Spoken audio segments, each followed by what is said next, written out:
Hello friends, मैं Aamir sir classes के साथ हम लोग आपके साथ कंटिन्यू करंट अफेयर को लेकर के बात कर रहे थे। करंट अफेयर की सीरीज चला रहे थे और जिसमें हम लोग एक टॉपिक जो हॉट टॉपिक रहते थे या जो इम्पोर्टेंट आपके लिए जो न्यूज़ रहती थी एग्ज़ाम के हिसाब से जो इम्पोर्टेंट है उन्हीं चीज़ों की हम बात कर रहे थे। मैंने थोड़ा सा अभी इस जो हम लोग आपके साथ करंट अफेयर सीरीज लेकर के चल रहे थे इसमें थोड़ा चेंज किया है। हर बार हम आपके साथ एक टॉपिक को लेकर के बात कर रहे थे। अभी हम लोग आपके साथ जो इम्पोर्टेंट है एग्ज़ाम पॉइंट ऑफ व्यू से हम आपके साथ 5 इम्पोर्टेंट न्यूज़ को एनालिसिस करेंगे, डिस्कस करेंगे प्री और मेंस दोनों बेस से। थोड़ा सा वीडियो लंबा जाएगा, आराम से आप कवर करना, जितने भी टॉपिक हों नोट्स बनाते जाइएगा। ठीक है, स्टार्ट करते हैं हम लोग। देखिए, तो हम लोग जनवरी मंथ का ही लेकर के हम आपके साथ चल रहे हैं। ये आपका जनवरी 2022 का ही है, जनवरी मंथ का लेके हम आपके साथ चल रहे हैं। ये देखिए, मैंने 5 न्यूज़ आपके साथ यहाँ पे आज ली है, जिसमें हम पहली बात कर रहे हैं। ये देखिए, फर्स्ट न्यूज़ की बात कर रहे हैं केंद्र सरकार।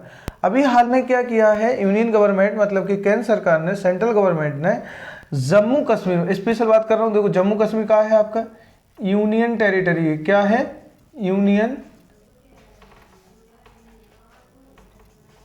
टेरिटरी है, यूनियन टेरिटरी है। तो केंद्र सरकार ने जम्मू कश्मीर में यूनियन टेरिटरी, जो भारत का एक केंद्र शासित प्रदेश राज्य है, गुड गवर्नेंस इंडेक्स को लागू किया है, जिसका मतलब है सुशासन सूचकांक। इसका मतलब क्या है, जिला सुशासन सूचकांक। मतलब ये मोस्ट इंपोर्टेंट पॉइंट रहे, मैं इसको अभी आपको क्लैरिफाई कर रहा हूं। देखो, इसमें क्या है, भारत का जम्मू कश्मीर ऐसा पहला राज्य बन जाएगा केंद्र शासित मतलब यूनियन टेरिटरी में, जिसमें गुड गवर्नेंस इंडेक्स को लागू करेगा, मतलब इंप्लीमेंट करेगा, जिसमें स्पेशली देखा जाएगा जो एडमिनिस्ट्रेशन से बेस होगा। एडमिनिस्ट्रेशन के साथ साथ वहाँ की और भी सारी चीज़ों को इंक्लूड किया जाएगा, जैसे वहाँ पे शासन कैसा चल रहा है, और वहाँ पे देख लीजिए यहाँ पे स्वास्थ्य है, कृषि है, शिक्षा, इन सब चीज़ों को लिया जाएगा। ऐसे करके जम्मू कश्मीर ने 10 पॉइंट को लिया, मतलब कि 10 सेक्टर को लिया है, 10 वर्ग को इंक्लूड किया है।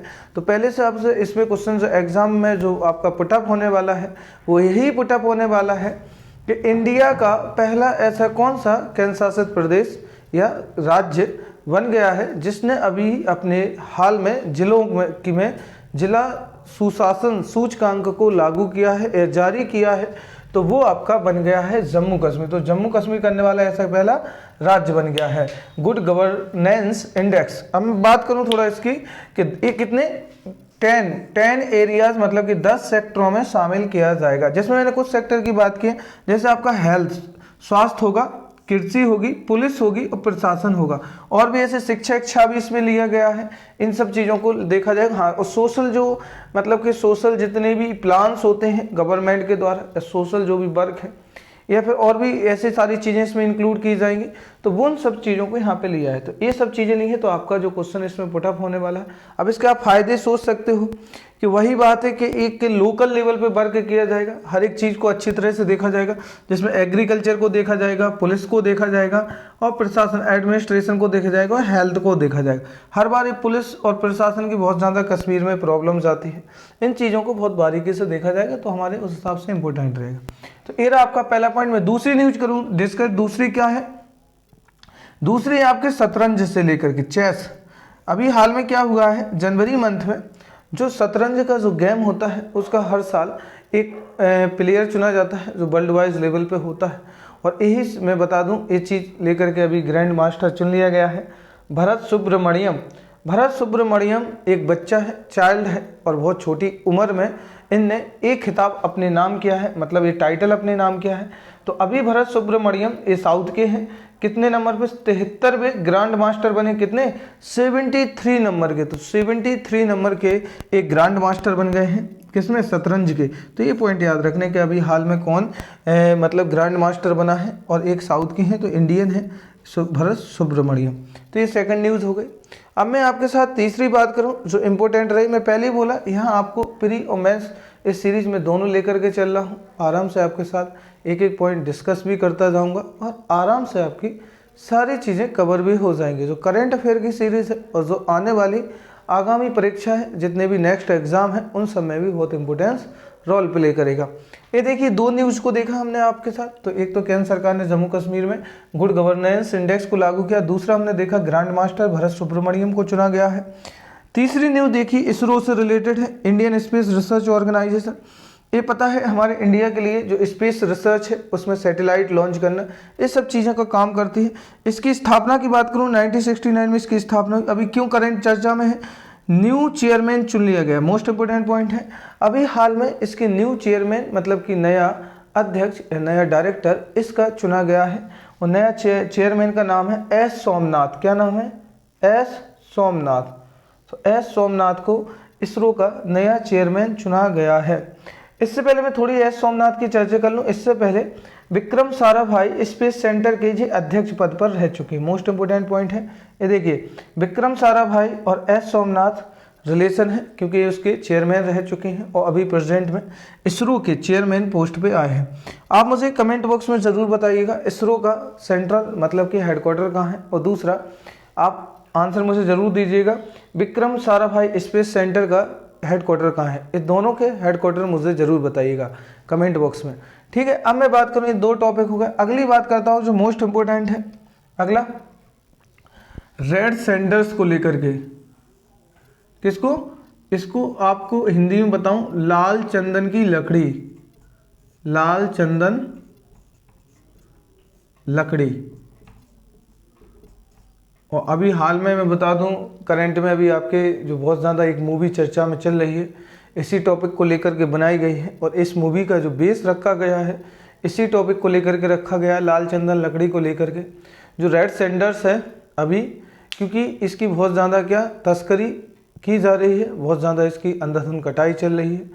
और भी ज़्यादा इम्पोर्टेंट है कि अभी जो हाल में जो फिल्म जो मूवी बनाई है वो साउथ इंडियन सुपरस्टार है, साउथ इंडिया के सुपरस्टार हैं अल्लू अर्जुन, और उनके द्वारा इस मूवी में बहुत अच्छा रोल है प्ले किया गया है, बहुत अच्छा करेक्टर उन्होंने निभाया है अपना, और अभी सुपर डुपर मूवी भी रही है और काफ़ी अच्छा लोगों ने प्यार भी दिया इस मूवी को, एक्टिंग भी अच्छी है। और साथ साथ ये हमारे जो अभी जो एक ध्यान खींचा है सभी का, जैसे कि अभी ये जो टॉपिक है वो साउथ इंडिया का है, नॉर्थ इंडिया में इसमें इतना ज़्यादा नहीं है इस टॉपिक को लेकर के, लेकिन अभी इस मूवी ने सभी का ध्यान इसकी तरफ ज़रूर खींचा है। क्योंकि जितनी भी मूवियाँ बनती हैं कुछ स्पेशल टॉपिक, कुछ काल्पनिक होती हैं, कुछ इंटरेस्टिंग मतलब कुछ फ़नी रहेंगी, कुछ एंजॉय के लिए, और कुछ ऐसे टॉपिक रहते हैं जिनका हमारा ध्यान खींचते, चाहे वो पर्यावरण को लेकर के हो, चाहे वो आपको समाज की जागरूकता फैलाने को लेकर के हो, चाहे वो इक्वलिटी को लेकर के हो, चाहे वो आपके प्रदूषण को लेकर के हो, हमारे वायुमंडल को लेकर के, तो ये सारी चीज़ें रहेंगी, बहुत इंपॉर्टेंट रहेगा।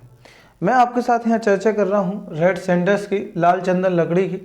तो इम्पोर्टेंट क्या है, जो लाल चंदन लकड़ी है ये जो पाई जाती है, पहले तो मैं थोड़ा सा बता दूं, IUCN, जो IUCN है एक ऑर्गेनाइजेशन है, इसके द्वारा लाल चंदन को इंडेंजर्ड कैटेगरी में शामिल कर दिया है। मतलब क्या क्या, संकटापन्न प्रजाति में शामिल कर दिया। मतलब अगर इसकी इस प्रकार से अंधाधुंध कटाई होती रही तो आने वाले टाइम में इसकी प्रजाति को बचा पाना क्या मुश्किल हो जाएगा। क्योंकि जैसे मान लीजिए बहुत सारे जानवर हैं, मतलब एनिमल हैं, जीव जंतु हैं या पेड़ पौधे हैं, अगर कंटिन्यू उनका इसी प्रकार के अंधाधुंध मतलब दोहन किया जाता रहा, मतलब कि उनको ज़्यादा से ज़्यादा कटाई की जाए, जैसे मान लो कोई जानवर उसका बहुत ज़्यादा मात्रा में शिकार किया जाता रहा, तो आने वाले टाइम में वो विलुप्त हो जाएंगे। मतलब क्या हो जाएंगे, इस दुनिया से ख़त्म हो जाएंगे, उनका कोई नामो निशान नहीं रहेगा।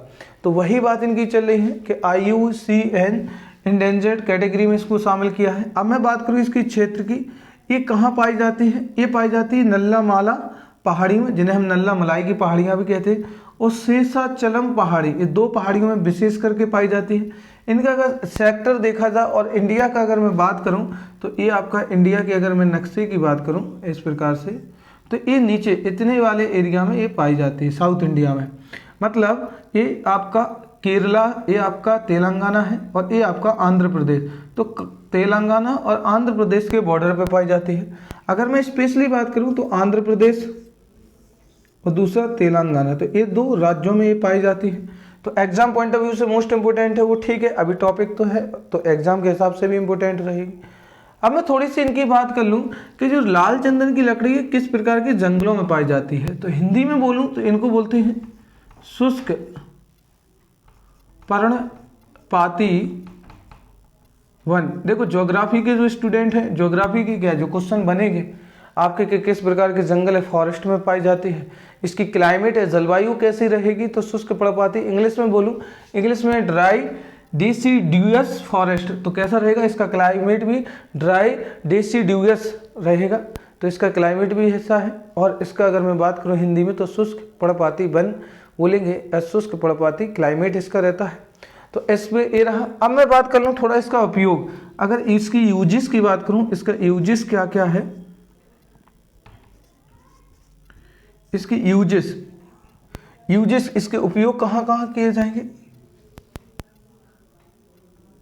इसके उपयोग क्या कहाँ कहाँ है, तो देखिए इसका दवाओं के रूप में यूज किया जाता है, दवाई के रूप में, कॉस्मेटिक जो होती हैं जैसे लेडीज जो ब्यूटी पार्लर में यूज करती हैं चेहरे की खूबसूरती के लिए, लेडीज ने मेंस भी करते हैं, तो कॉस्मेटिक के रूप में किया जाएगा।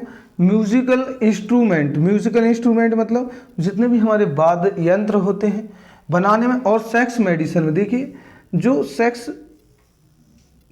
करने में जो आजकल दवाओं का उपयोग है इनका भी बहुत ज़्यादा उपयोग किया जा रहा है, और इसी के चक्कर में बहुत सारे जानवरों का भी शिकार किया जाता रहा है, तो इसका भी इसको लेकर के बहुत ज़्यादा रहा है।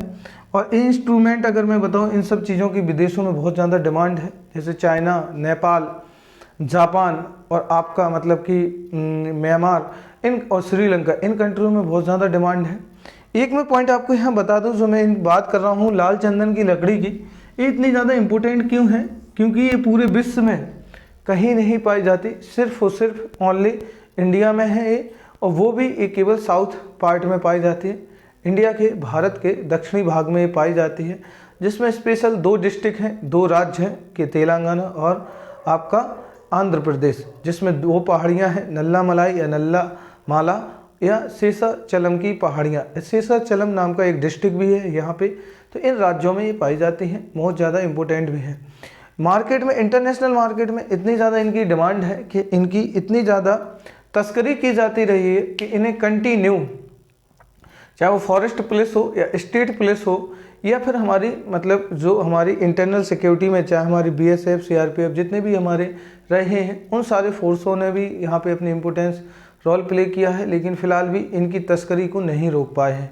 इसलिए हमारी इंडियन पुलिस या भारत सरकार ने जो इंटरपोल रहती है इंटरनेशनल लेवल पे पुलिस, उसकी भी हेल्प मांगी है, फिर भी ये कंटिन्यू जारी है तस्करी।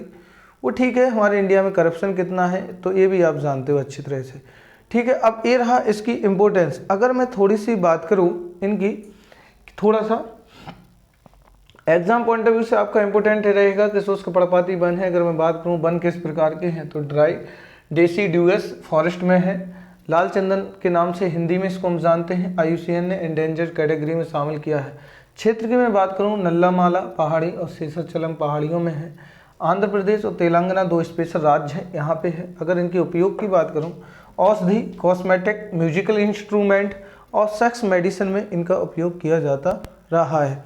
इससे पहले आपने देखा होगा बहुत सारे कछुओं की जो प्रजातियाँ रही हैं, या फिर आपने देखा होगा जो रेड कलर का जो स्नेक रहता है, सांप, उनका भी बहुत ज़्यादा तस्करी की जाती रही है, या फिर और भी जीव जंतु ऐसे हैं जिनकी क्या है तस्करियाँ की जाती रही हैं, और बहुत सारे इंटरनेशनल एयरपोर्ट पे उनको पकड़ा भी गया है, चाहे वो पौधों को लेकर के हो, चाहे वो जीव जंतु को लेकर के, और भी सारे मतलब कि कैटेगरी मिल जाती हैं देखने को। तो इनकी बहुत ज़्यादा मार्केट में क्या है तस्करी की जाती है, ठीक है। अब मैं बात करता हूँ अगला पॉइंट। ये जाना आपने मेरे साथ रेड सैंडल्स और लाल चंदन लकड़ी याद रखने मोस्ट इंपोर्टेंट है, ज्योग्राफी के हिसाब से तो है, साथ साथ एनवायरनमेंट के भी हिसाब से इम्पोर्टेंट रहेगा, और हमारा आर्ट एंड कल्चर के हिसाब से भी इम्पोर्टेंट है। तो ये सब चीज़ें हैं। आगे मैं बात करता हूँ, तो ये आपने जाना मेरे साथ रेड सैंडल्स और लाल चंदन लकड़ी क्या है।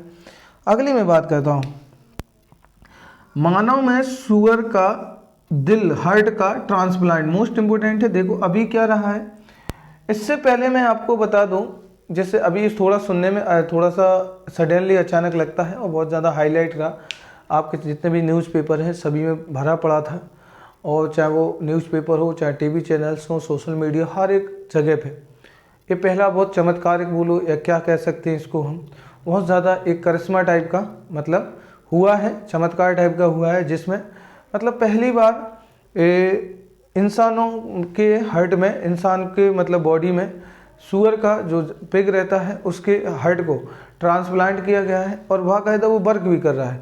इससे पहले मैं आपको बता दूं, इंडिया में ऐसा किया जा चुका है। इससे पहले ये तो अमेरिका ने अभी किया है, जस्ट ये जो अभी किया है अमेरिका ने किया है, इससे पहले इंडिया कर चुका है। और इसी को लेकर के जो इंडियन डॉक्टर, मतलब जो इंडिया के डॉक्टर थे, उनको वो बंदा जिसको ये हार्ट लगाया था वो 7 दिन जिंदा भी रहा था, मतलब जीवित रहा था। और इसको लेकर के उसे भारत सरकार के द्वारा, मतलब इंडियन पुलिस के द्वारा अरेस्ट भी कर लिया गया था। वो ठीक है, अलग मैटर है, ठीक है, लेकिन फिर भी हम सोच सकते हैं कि देखिए हमारे यहाँ भी टैलेंट की कमी नहीं है। ये तो अभी इनने किया, इससे पहले इंडिया में किया जा चुका है। तो ये देखिए, मानव में सुअर का दिल हार्ट को ट्रांसप्लांट किया गया। एग्जाम में क्यों इंपॉर्टेंट है? क्योंकि एग्जाम में इंपॉर्टेंट है अभी किस देश ने किया, तो ये अमेरिका ने किया। तो पहला क्वेश्चन आपका पुटअप होगा, किस कंट्री ने किया? अमेरिका ने पहला। अब बात आती है इसमें और क्वेश्चन क्या बनेगा, इसमें जो बनेगा दो विभिन्न नस्लों, मतलब दो अलग अलग जाति के लोग, जैसे अब एक मानव है, ह्यूमन है, और दूसरा जानवर एनिमल है, बीच में अंगों का इस्तेमाल करना, मतलब एक दूसरे में जो ट्रांसप्लांट किया जाएगा अंगों का, मतलब ऑर्गन्स का, तो उसको कॉन्सेप्ट को क्या बोलेंगे? क्वेश्चन पूछा जाएगा जेनो ट्रांसप्लांटेशन। क्या? जेनो ट्रांसप्लांटेशन मोस्ट इंपोर्टेंट पॉइंट है। यही आपके एग्जाम में सबसे ज़्यादा पूछा जाने वाला क्वेश्चन है, क्योंकि जो एग्जाम में पूछेगा उससे नहीं है मतलब कैसा, मतलब जानवर था, किस रंग का था, किस व्यक्ति, इससे कोई उसे मतलब नहीं है। वो वोकैब देगा जेनो ट्रांसप्लांटेशन क्या है, तो ये पूछेगा, क्योंकि दो विभिन्न जातियों के अंगों का अदला बदली, या कह सकते हैं आप ट्रांसप्लांट करना, उसी को जेनो ट्रांसप्लांटेशन कहते हैं। अब बात करते हैं कि अगर जो जानवर था, जो पिग था, मतलब जो सुअर था, वो कैसा था? यह एक मॉडिफाइड सुअर था। मोस्ट इंपोर्टेंट पॉइंट ये भी है। बात करूं नॉर्मल नहीं था, वो क्या था? जो सुअर था वो नॉर्मल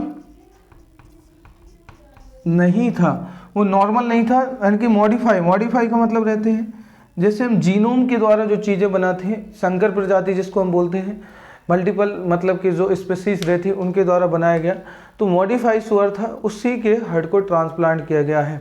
तो आप देखिए इसमें एग्जाम क्या रहेगा, पॉइंट क्या रहेगा? पहली बार ऐसा किया किस कंट्री ने किया? अमेरिका ने किया। और दो विभिन्न नस्लों के बीच में अंगों का इस्तेमाल या ट्रांसप्लांट करना जेनो ट्रांसप्लांटेशन कहलाता है। यह एक मॉडिफाइड सुअर है, तो ये भी याद रखना। तो ये देखिए मैंने आपके साथ आज 5 न्यूज़ जो इम्पोर्टेंट थी एग्जाम पॉइंट ऑफ व्यू से, वो आपके साथ डिस्कस की। यहाँ पे मैं आपके साथ कुछ चीज़ें, कुछ क्वेश्चन आपसे ज़रूर पूछने वाला हूँ, आप उनके आंसर मुझे ज़रूर दीजिएगा। पहली बात, मैंने जम्मू कश्मीर को लेकर के न्यूज़ डिस्कस की, तो जम्मू कश्मीर का मुझे बताना। इससे पहले अभी जम्मू कश्मीर जो था वो एक स्टेट था, मतलब कि राज्य था, और इसका कौन सा आर्टिकल था? आर्टिकल मुझे ज़रूर बताना कि जो उसको अभी हटा दिया गया है। और इससे जम्मू कश्मीर को कब यूनियन टेरिटरी बनाया, तो उसका भी मुझे ज़रूर बताना कि यूनियन टेरिटरी कब बनाया जम्मू कश्मीर को, पहला। अब मैं दूसरी आपकी बात कर लूँ कि इसरो के, मैंने पहले बोला इसरो का मुझे हेडक्वार्टर बताना, और इसरो के पहले चेयरमैन का नाम भी ज़रूर बताना। और मैंने Vikram Sarabhai space centre organisation का भी मुझे हेडक्वार्टर ज़रूर बताना। अब मैं बात करता हूँ थोड़े लालचंदन की, रेड सैंडर्स की, जिस मैंने यहाँ पे बात की। तो मुझे दक्षिण भारत की सबसे ऊंची चोटी कौन सी है? साउथ इंडिया की सबसे ऊंची जो पीक है, हाईएस्ट पीक है, वो कौन सी है? उसका भी मुझे ज़रूर बताना। और मैं बात करूँ यहाँ पे इंडिया, जो भारत के डॉक्टर थे जिनने सुअर का, मतलब पहली बार, अगर दुनिया में बात करूँ, ये तो अभी किया है, इससे पहले भारत कर चुका है, उस इंडियन डॉक्टर का नाम मुझे ऑप्शन में ज़रूर बताना। ये लीजिए, मैंने आपके साथ 4 या 5 क्वेश्चन आपसे यहाँ पे ज़रूर पूछे हैं। मैं बस यही रिक्वेस्ट करूँगा आपसे कि अगर आप मेरे साथ जुड़े हैं और मुझ पर ट्रस्ट करते हैं और मेरे साथ पढ़ रहे हैं, अगर रियल में पढ़ रहे हैं, तो फिर इन क्वेश्चनों को ज़रूर सर्च कीजिए। मैं नहीं कह रहा आपको पता हो, इंटरनेट से सर्च कीजिए, गूगल से सर्च कीजिए, कहीं से भी सर्च कीजिए, और उनके आंसर कमेंट बॉक्स में ज़रूर बताइए। क्योंकि अगर आप ये मेहनत करते हैं, आप ही को फ़ायदा जाएगा। जितना ज़्यादा रिसर्च करेंगे, जितना ज़्यादा चीज़ों को ढूंढेंगे, क्योंकि जितना ज़्यादा ढूंढते हैं उतना ही ज़्यादा हमारा माइंड भी एक्टिव हो जाता है। अब यहाँ आप लोगों से एक रिक्वेस्ट है कि जो मैंने नई सीरीज स्टार्ट की है 5 इम्पोर्टेंट न्यूज़, तो उनका बताना, इसका मुझे मतलब प्रतिक्रिया ज़रूर देना कि ये आप लोगों के लिए कितनी फ़ायदेमंद है और ये लेक्चर कैसा लगा, ये भी ज़रूर बताना। लाइक कमेंट ज़रूर करना। एक और कि ज़्यादा से ज़्यादा अपने फ्रेंड मित्रों के साथ, और जो प्रिपरेशन कर रहे हैं या जो इंटरेस्ट लेना चाहते हैं, ना भी कर रहे हो, उनके लिए भी फ़ायदेमंद है। कि जो स्टूडेंट्स, मतलब जो नई भी स्टूडेंट है, उनके लिए भी इम्पोर्टेंट रहेगा कि वो भी नई चीज़ें सीख सकते हैं कि हमारे कंट्री में क्या चल रहा, क्या चेंज हो रहा है, क्या नहीं हो रहा है। ठीक है, तो शेयर ज़रूर कीजिए, लाइक ज़रूर कीजिए और कमेंट ज़रूर कीजिए। ओके, मिलते हैं हम लोग नेक्स्ट पार्ट नेक्स्ट लेक्चर में 5 इंपॉर्टेंट न्यूज के साथ। Okay, thank you.